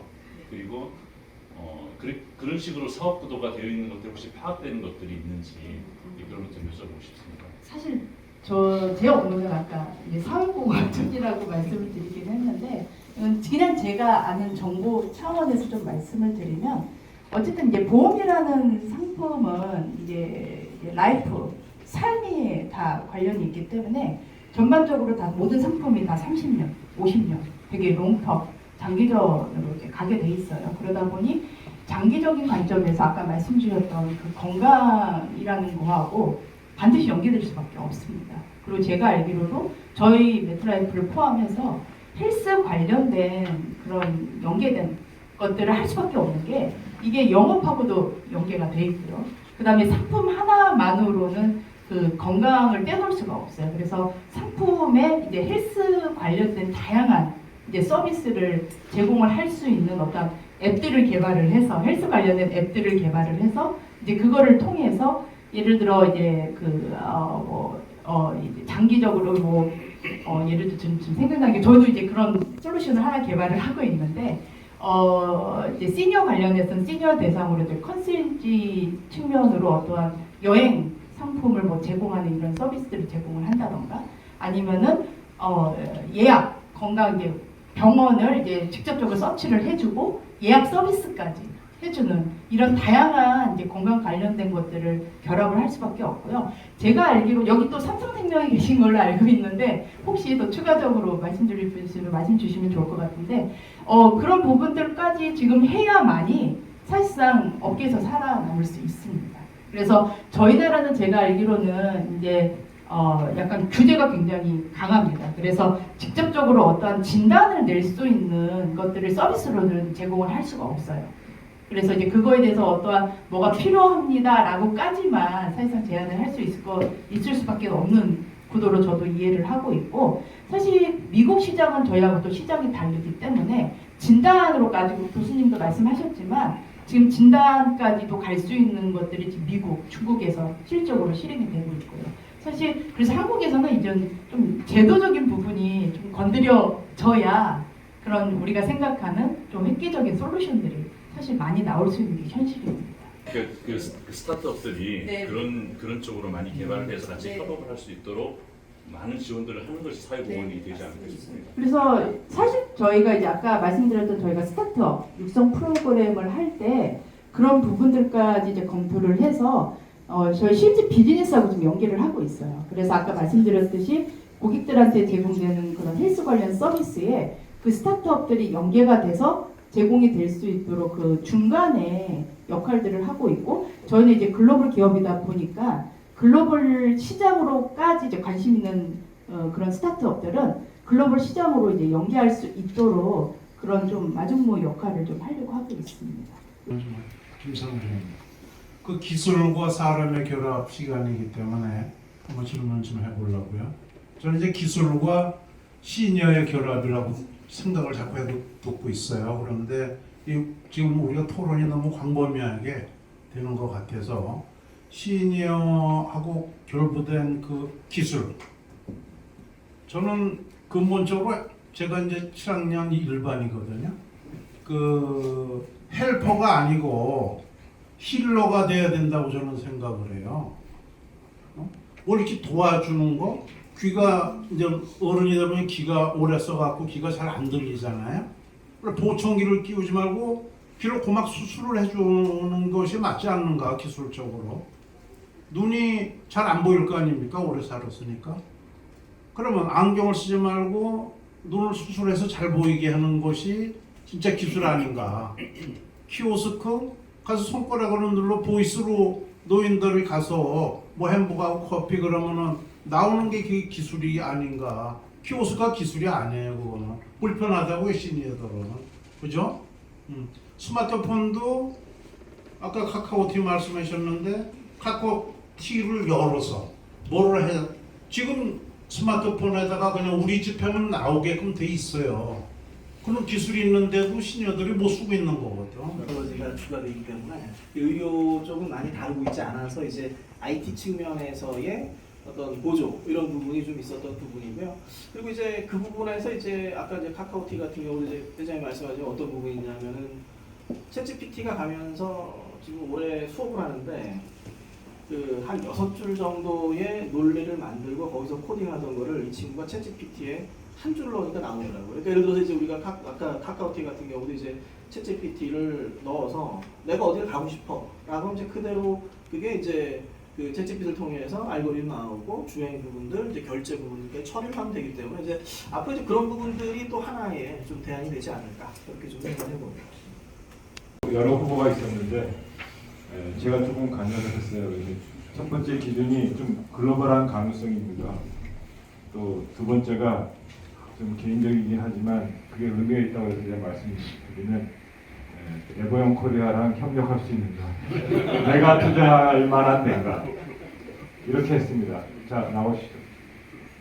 그 시니어 사회에서 가장 큰 문제 중에 하나가 이제 치매라고 저희는 판단을 했고요. 그 이유는 이제 치매가 얼마나 무서운 병인지는 다들 잘 알고 계실 겁니다. 그래서 치매는 이제 예방이 가장 큰 해결책인데요.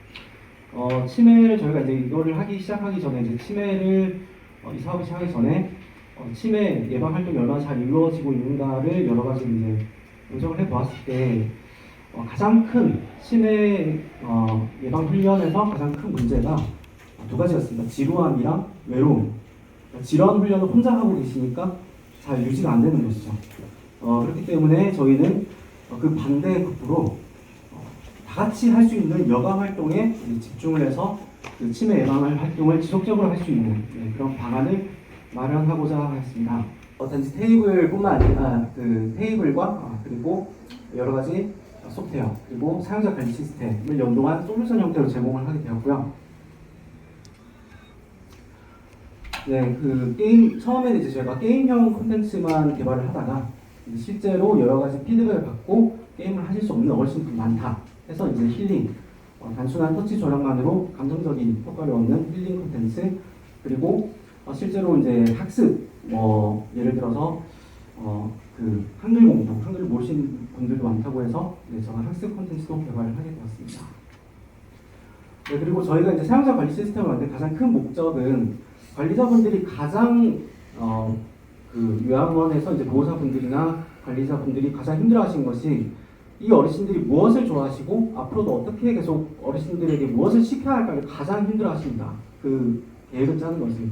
그래서 어르신들의 어떤 성향이나 인지력 그리고 사용을 이때까지 어떻게 해오셨는지를 분석해서 이 어르신에게는 앞으로 이런 것을 계속 시키면 좋겠다라는 방향성을 주기 위한 그런 시스템을 볼 수 있습니다. 그리고 지금 준비하고 있는 것은 이제 보호자분들에게도 알림이나 데이터를 보여줄 수 있는 그런 보호자 시스템도 현재 개발을 하고 있습니다. 안녕하세요. 시니어의 안전한 주거 환경을 연구하는 내진연구소 이용민입니다. 네, 먼저 고령자 안전사고의 데이터를 살펴보면 안전사고의 62.7%가 낙상사고였고 이 낙상사고 가운데 74%가 주택에서 발생했습니다.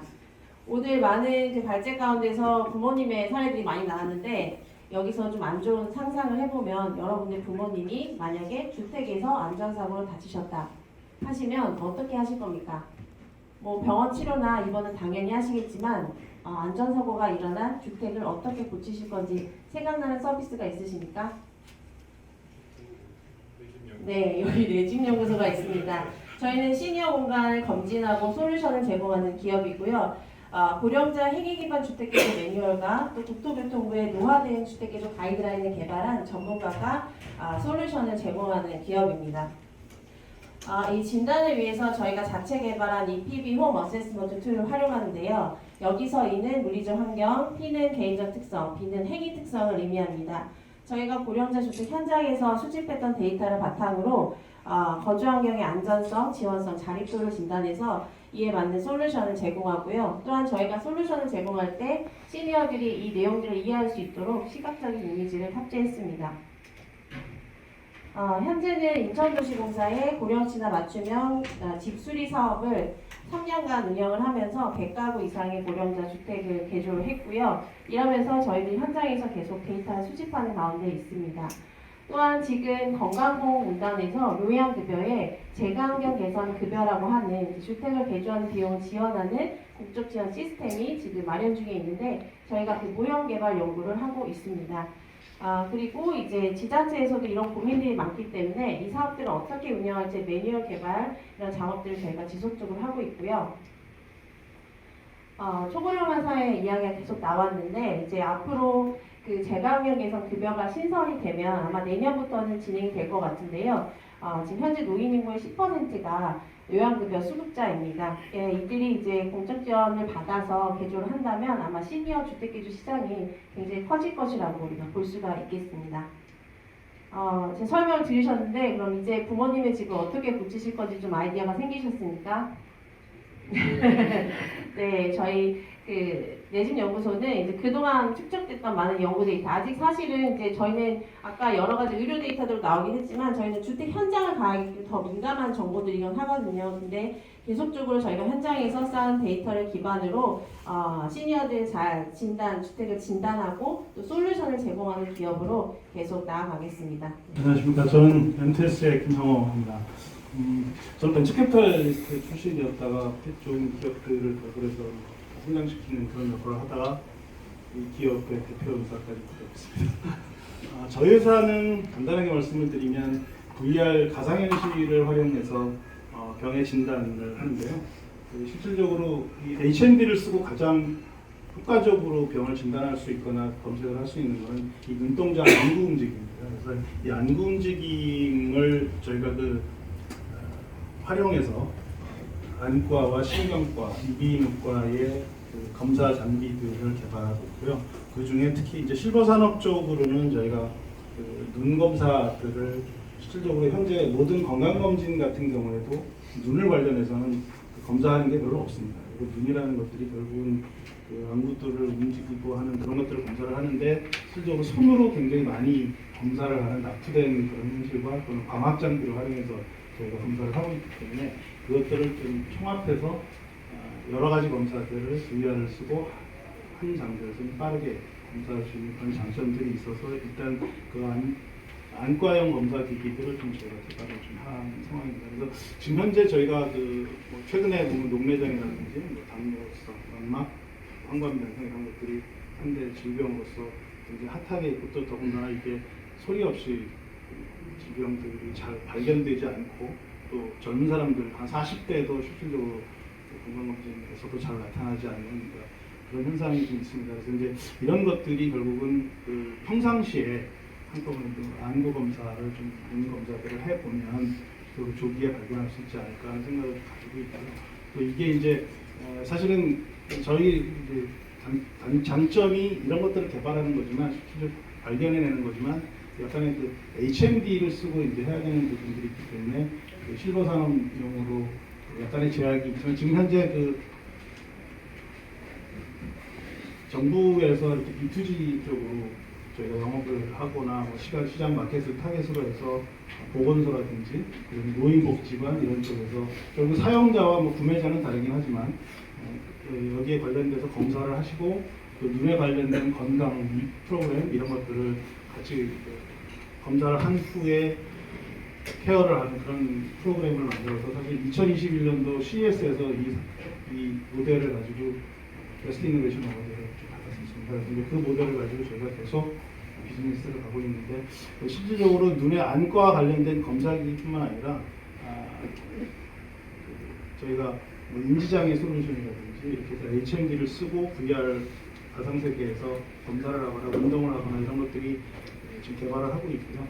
두 번째로는 저희가 신경과에서 사실은 굉장히 많은 좋은 검사들이 많이 있습니다. 현재 신경과들은 보통 물리적 기구를 활용을 하고 하는 그런 운동들을 하는데 이 HMD를 쓰고 있으면 어지러움에 관련된 그런 검사라든지 불편한 실버 환자들이 편하게 검사를 할 수 있거든요. 그래서 그런 부분에서 저희가 지금 개발하고 있는 것들은 아마 지금 한 4년에 걸쳐서 좀 개발을 하고 한 2년 정도 좀 더 걸릴 거로 예상이 되는데 그 뇌병변을 저희가 7가지 검사를 통해서 HMD를 쓰고 그냥 한 7가지 검사를 하면 뇌병변이 어디 부위에 뇌병변이 있다라는 CT나 MRI를 대체할 수 있는 그런 장비까지도 지금 개발 중입니다. 고대 신경과 같이 개발하고 있고요. 그래서 이런 것들이 결국 저희는 이제 궁극적으로 플랫폼을 통해서 개인별로 검사를 하는 이력들이 계속 추적이 좀 되고 두 번째는 평소에 이렇게 쉽게 뭐 노인복지관을 통해서 이렇게 설치도 되어 있는 것들을 검사를 하거나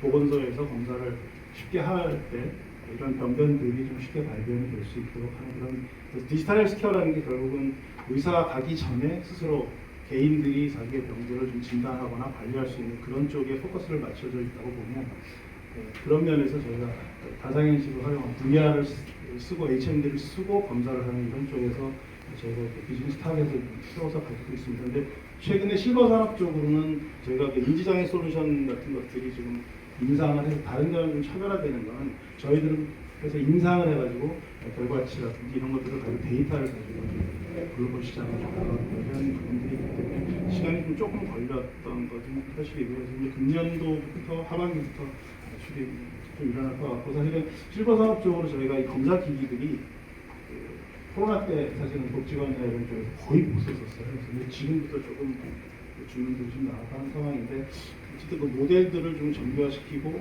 병원에서 지금 저희가 사실 주택의 병원입니다. 그래서 종합병원에 저희 장비들이 지금 많이 들어가고 있죠. 그래서 종합병원에서 레퍼런스를 활용을 해서 이제 보건소라든지 노인복지사 이런 쪽으로 시장을 좀 확대하고 있는 과정이 있습니다. 이제 5분 동안 말씀을 드려야 돼서 저희가 어떻게 말씀을 드릴까 그냥 제품 소개 간단히 드렸습니다. 카이스트 문순길의 전략대원의 서용석이라고 합니다. 이제 카이스트 병원 모아서 기술 얘기 하시니까 좀 그런 기대도 있으실 것 같은데 저는 기본적으로 공학 베이스가 아닙니다. 저는 사실 생과학 쪽을 전공한 사람이고 또 카이스트에서는 미래에 대해서 연구하고 교육을 진행을 하고 있습니다. 특히 미래 연구 그러면 미래에 대해서 예측하고 전망하는 거 아닌가 이렇게 생각하실 수 있는데 물론 그것도 맞습니다. 그렇지만 기본적으로 미래 연구는 변화에 대한 연구입니다. 그래서 항상 이 변화를 견인하는 그 동인이 무엇일까? 그리고 이런 그 변화의 그 동인이 견인하는 그 미래 사회에 어떠한 대안을 우리가 제시할 수 있을까? 그 중에서 제가 이제 가장 관심을 가졌던 게 그 인구 구조 변화죠. 저출산 고령화로 대변되는 인구 구조 변화인데 아마 그렇기 때문에 제가 오늘 이 자리에 온 것이 아닌가. 그래서 저는 좀 기술 얘기를 하기보다는 조금 다른 측면의 말씀을 좀 드리는 게 좋을 것 같아요. 그래서 많이 또 기술 관련 얘기도 해주셨고 또 세 분 발표도 굉장히 좋은 발표다라고 생각을 합니다.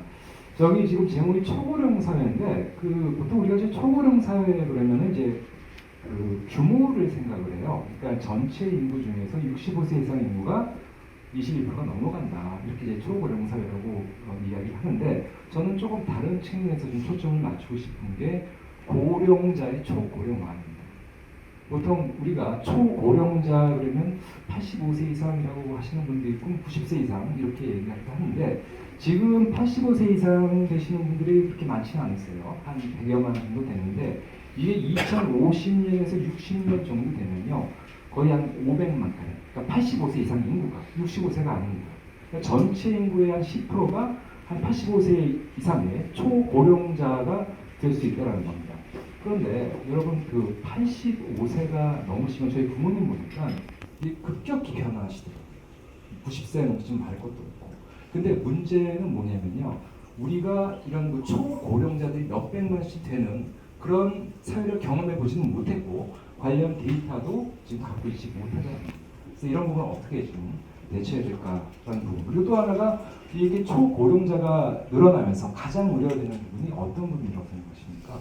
초고령자 이렇게 많으시면 85세 이상. 아마 다 생각하실 텐데 바로 의료비입니다. 예, 그러니까 65세 고령자가 1년 쓰는 의료비보다 75세 이상 고령자가 쓰는 그 의료비가 2배 이상 높아요. 근데 이게 85세가 되면요, 그냥 단순히 따블이 아니라 깡따블이 됩니다. 그다음에 이제 두 번째로 제가 좀 말씀드리고 싶은 거는 아까도 잠깐 우리 김 교수님 말씀하셨지만 죽음의 제 얘기를 잠깐 하셨어요. 이제는 저출생 다사망 시대입니다. 작년에 사망자가 37만 2천 명이 나왔어요. 근데 올해는 아마 40만이 넘어갈 것 같아요. 이게 고령화가 지속되면서 가파르게 이제 사망자가 증가할 텐데 일본이 우리보다 앞서서 고령화가 됐잖아요. 작년에 일본에 한 해 동안 자연 사망자 하신 분이 160만 명이네요. 우리도 조만간 그렇게까지는 안 가겠지만 아마 그 2030년대가 되면 한 40만, 그러니까 50만, 60만, 70만까지 계속해서 매년 사망자들이 나타나게 될 거라는 거죠. 관련해서 뭐 다양한 또 비즈니스 기회도 있겠죠.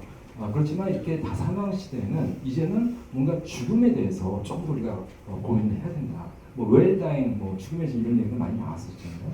그래서 이제는 어떻게 삶을 살 것인가 이런 삶의 질도 중요하지만 어떻게 삶을 마감할 것인가 죽음의 질 이게 결국 삶의 질을 완성하는 단계가 아닐까. 그래서 근데 이제 문제는 우리 사회는 이제 죽음에 대한 좀 금기시하는 좀 그런 좀 풍조가 있는 것 같아요. 그래서 이런 것들을 조금 긍정적인 측면에서 바라보고 좀 죽음의 질을 준비해야 되지 않을까 그런 생각을 했습니다. 그리고 또 마지막 딱 하나만 더 말씀드리고 마무리하겠습니다. 저는 기본적으로 정치학자입니다. 정치학을 전공했는데 오늘 이제 혁신 얘기를 해서 저는 조금 정치와 이 제도 혁신에 대해서 특히 선거제도 혁신에 대해서 한 말씀 드리도록 하겠습니다. 2050년이 되면요 우리나라 전체 유권자 그러니까 그 18세 이상 유권자 가운데 2명당 1명이 65세 이상 고령 유권자가 됩니다. 예. 그러면 어떻게 될까요? 이 과연 건전한 민주주의를 우리가 유지할 수 있을까요? 그러니까 특정 나이대 연령대가 과하게 대표가 된다는 거죠. 그래서 저는 여기에 대해서 상당히 좀 문제의식을 갖고 어떻게 하면 좀 이런 그 선거제도나 투표권을 좀 개혁할 수 있을지 항상 고민해 왔는데 이게 생각보다 쉽지가 않습니다. 그래서 저는 60세가 넘어가면 더 이상 투표 안 할 거예요. 미래 정말 반납할 겁니다. 미래 세대한테 좀 맡길 필요가 있지 않나. 지금 일본이 다 그래요. 지금 고령 세대가 지금 그 전체 유권자 수의 지금 반이 넘어갔습니다. 네, 그러면서 뭔가 이런 그 제도적인 개혁을 하려고 해도 이게 만약에 그 시니어 세대의 의사에 반하면요 절대 지금 개혁이 될 수가 없는 그런 구조입니다. 미국도 마찬가지입니다. 이 시니어 그룹의 그런 정치적인 로비나 파워가 엄청나기 때문에 그들의 의사에 반하면 이거는 새로운 그 혁신이나 개혁이 어려워지는 상황. 그래서 뭐 제가 오늘 그 개혁안에 대해서 다 말씀드릴 수는 없겠지만 조금 우리도 이제 미래에는 좀 이렇게 세대 간의 상생 이런 좀 동화는 좀 자발적인 측면도 정치적인 측면에서 필요하지 않을까 그런 말씀드리면서 제 코멘트 마치도록 하겠습니다. 감사합니다. 어지럼증 진단이 정확해요. 어지럼증은 병원에 가도 잘 진단이 안 돼요. 그러니까 어지럼증을 진단하는 것은 어지럼증의 기본적인 병이 뭐 한 12가지 정도의 증상을 가지고 있다고 합니다. 근데 이제 저희가 지금 개발을 하거나 지금 세계적으로도 사실 어지럼증에 대한 관심이 많은데 그거는 저희가 이제 말초성이냐 중추성이냐 하는 것들을 개발을 응급실에서 이제 그런 것들을 취해서 바로 MRI를 찍어서 뭐 응급실 환자를 보낼 거냐 아니면 이건 일반적인 그런 현상이다. 그래서 그 정도만 정확하게 진단을 해도 굉장히 시장에서 유용합니다. 그래서 이제 그 정도 돼요? 네, 그 정도 지금. 그래서 그 기본적으로 이제 데이터들을 관리 인상을 저희가 내년서부터 실시를 해야 되기 때문에 뭐 지금 아마 한국에서도 한개 기업이 지금 어지럼증 개발하는 회사들이 있고요. 그래서 그 어지럼증에 대한 검사를 어떤 검사 기법을 가지고 할 거냐 하는 것들이 결국은 저희들이 가지고 있는 이제 서로의 차별점인데 기본적으로는 이제 그 검사를 해서 결국은 AI 알고리즘, 진단 알고리즘을 개발을 하는 게 이제 각각 회사들의 정책입니다. 저희도 지금 이제 인공지능 알고리즘 개발에 착수를 했고요. 임상 데이터가 우리나라는 지금 사실 임상 데이터를 회사들이 가져오기가 되게 어렵습니다. 그래서 이제 그런 부분들이 좀 장벽이 있긴 하지만 어쨌든 1년에 한 1000명 정도의 임상 데이터를 확보할 계획입니다. 제가 궁금한 건 지금 이 회사 이름이 연구 느낌이 나는데 현장에서 실제 한 가구를 주택 리모델링하면 보통 얼마 정도의 비용이 발생하고 첫 번째, 두 번째는 이 시장 규모를 지금 한국에서 얼마 정도 예상하고 있으며 세 번째는 이게 인천이건 서울이건 전국에서 이 주택 리모델링 할 수 있는 파트너십 확보하고 있는지 궁금합니다. 저희가 많이 한 것은 사실은 이제 정말 어떻게 보면 리모델링 규모에 비해 굉장히 적지만 이제 뭐 700~800만 원이 최대치고 정부의 지자체에서 지원하는 거 이제 보통 저희가 하는 거 500만 원 규모 그리고 더 작은 액수들도 저희가 이제 거기에 맞춰서 다 이제 우선순위를 정해서 하거든요. 근데 이제 저희가 최근에 사실은 그 2층 단독주택 용산에 있는 단독주택 B2C 서비스로 이제 저희한테 의뢰가 와서 갔는데 사실은 우리나라에 이제 이걸 개조하는 방법들이 2층의 단독주택에 대한 내용들이 전혀 이제 되질 않은 거예요. 그동안 우리나라 워낙 단층의 이제 아파트 중심 문화다 보니까 이제 그런 데이터들도 아직 없고 사실은 이제 저희가 큰 액수를 이제 제한하더라도 이제 실제로 고객분들께서는 두려우신가 봐요. 이게 한꺼번에 변하는 것도 어르신이 두려워하시고 의사결정권자가 대부분은 이제 자녀이기 때문에 이제 그런 어려움 속에서 공사 액수가 이렇게 1000이 넘어가고 이런 거는 거의 없었는데 얼마나 드려야 안전하냐 이 얘기는 제가 지금 상태는 드리기가 좀 어려운 것 같아요.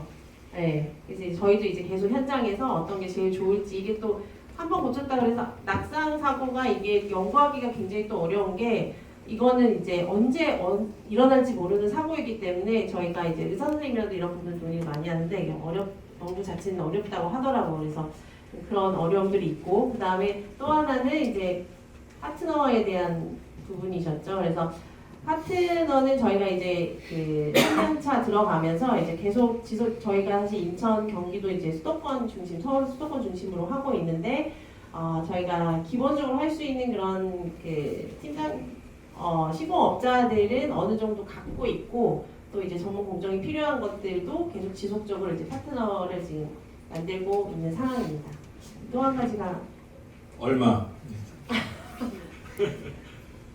시장 규모? 시장 규모요. 시장 규모는 아까 이제 말씀드렸지만 저희가 어쨌든 우리나라에서 이제 전국 노인을 대상으로 등급을 받으시면 재가환경 개선을 할 수 있는 급여를 지금 현재로서는 이거는 이제 아직 결정된 건 아니지만 100만 원.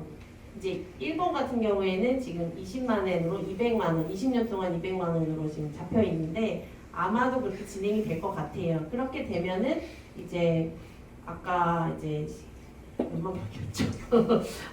그 정도 규모를 저희가 어쨌든 10% 되는 노인 10% 되는 고객분들이 이제 지원을 받아서 개조를 하면 그것만 하시는 게 아니라 그 이상이 될 거라고 저는 생각하고 있습니다.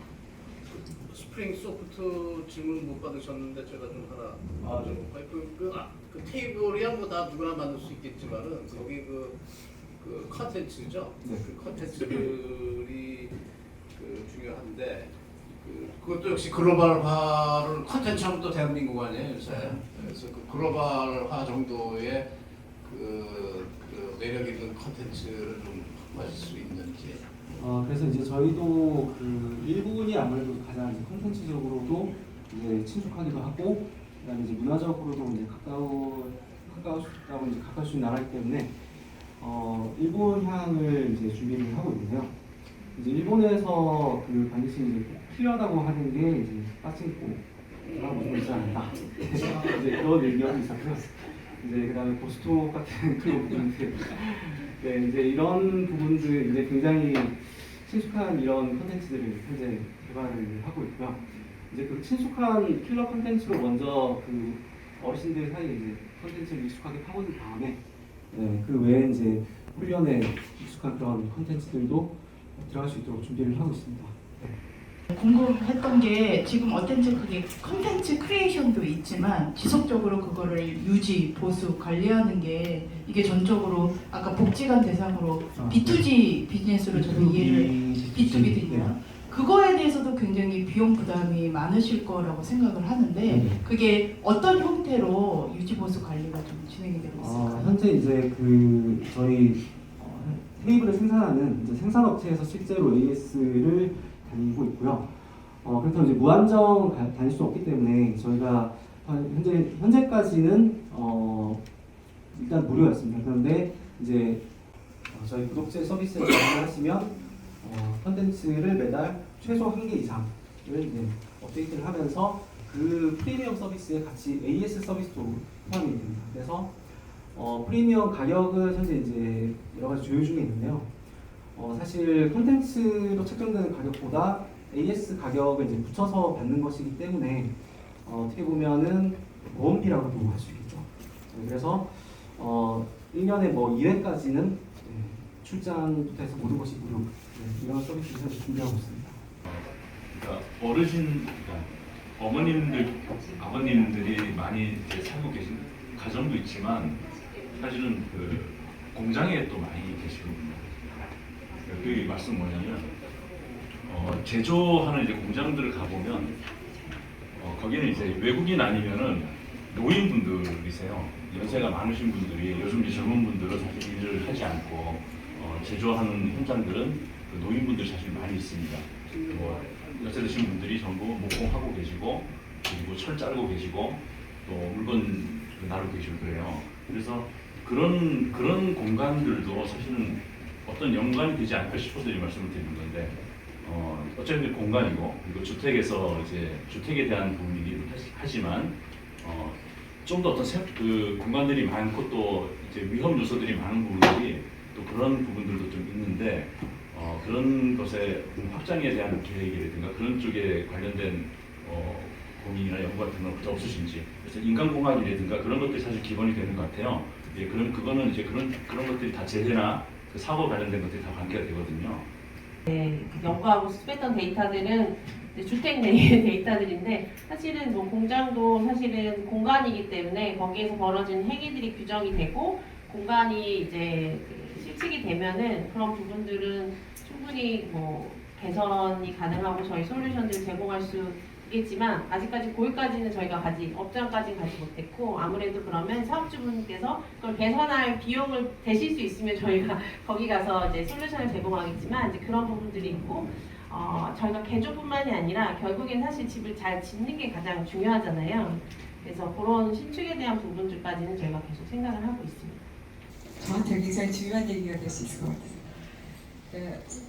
물론 현상적으로 고령 사회가 되면서 여러 가지 기능적으로 보완이 돼야 되는 그런 게 굉장히 중요하다고 생각합니다. 그런데 그 인간이 언젠가 고령 끄트머리에 가서는 이제 아까 교수님 말씀하신 것처럼 이제 죽음에 직면하는 상황이 오고 그때 기술이나 AI가 사실 무슨 의미가 있을까? 그래서 사실 기술적인 측면에 저희가 고민도 많이 해야 되겠지만 인간의 존재론적인 측면에서의 고령 사회에서의 유의미함이 뭘까에 대해서도 좀 고민하고 연구를 해야 한다고 생각이 듭니다. 그래서 결국은 마지막 인간이 이제 사망하기 직전에는 결국 가족들 안에서의 자기 존재론 그리고 자기 옆에 누가 있는지에 대해서 상호작용을 하면서 사회 안에서의 인간으로서 회복이 돼야 되는데 계속 우리가 이거를 어떤 그 서비스를 해야 되는 대상으로서 인간을 바라보고 그런 측면만 너무 많이 이야기를 하게 되면 그럼 결국 저희들의 모든 그 사고와 그 고민의 집중이 기술로 갈 것이고 인간에 대한 진정한 고민들은 별로 하지 않은 채 대체되기 되게 쉽겠다라는 생각이 저는 좀 약간 우려 섞인 게 들었고요. 제가 특별해서 이 얘기를 하는 게 아니라 이제 오늘 아침 조선일보 더나은비례에 저희가 그 건강한 상속에 대한 협약을 맺은 기사가 났어요. 근데 그거를 만든 가장 큰 이유는 이제 사실 부모 자식 간이 이 세대를 넘겨주는 게 굉장히 중요한 문제고 사실 돈의 문제라기보다는 그 부모의 삶과 자녀들의 삶을 이렇게 세대 간 연결을 하면서 죽음을 단지 돈을 받는 절차로 받아들이지 않고 어떻게 잘 대를 이을 것인가에 관한 게 굉장히 중요한 문제라고 생각이 되는데 사실 사회에 그런 솔루션이 없는 거예요. 제대로 된 솔루션이 없다 보니까 아무도 생각하지 않고 그래서 놓쳐지게 되는 부모 자식 간에 갑자기 어느 날 급브레이크 밟아가지고 교통사고가 나게 되면 이제 큰 문제가 오듯이 부모나 자식이나 갑자기 세상을 떠나게 됐을 때 남은 사람들한테 오는 충격이 굉장히 큰데 그런 거를 대체하는 사회적 솔루션은 없는 채 우리가 저 고령 사회로 넘어가고 있다는 게 굉장히 이제 위기겠다라는 생각에서 저희가 이런 프로그램도 만들게 된 거거든요. 저는 교수님께서 말씀하셨던 그런 고민들이 훨씬 더 많아져야 되지 않을까 싶은데 너무 이제 저희가 기술 쪽에 대한 관심만 굉장히 이게 커지는 거 아닌가에 대한 우려가 있어서 이제 교수님께서 그런 걸 해주셔야 되지 않을까 하는. 그다음 기본적으로 이제 우리가 아까도 이제 결국 다 죽는 거잖아요. 가장 확실한 미래잖아요. 근데 우리 사회적으로 정말 이 죽음을 좀 금기시하는 이런 좀 문화, 이런 인식도 좀 제고가 필요할 것 같아요. 그 다음에 뭔가 사회적 혁신을 위한 솔루션이 제시돼야 되지 않을까 그렇게 마무리 짓고 싶습니다. 예, 다들 수고하셨습니다.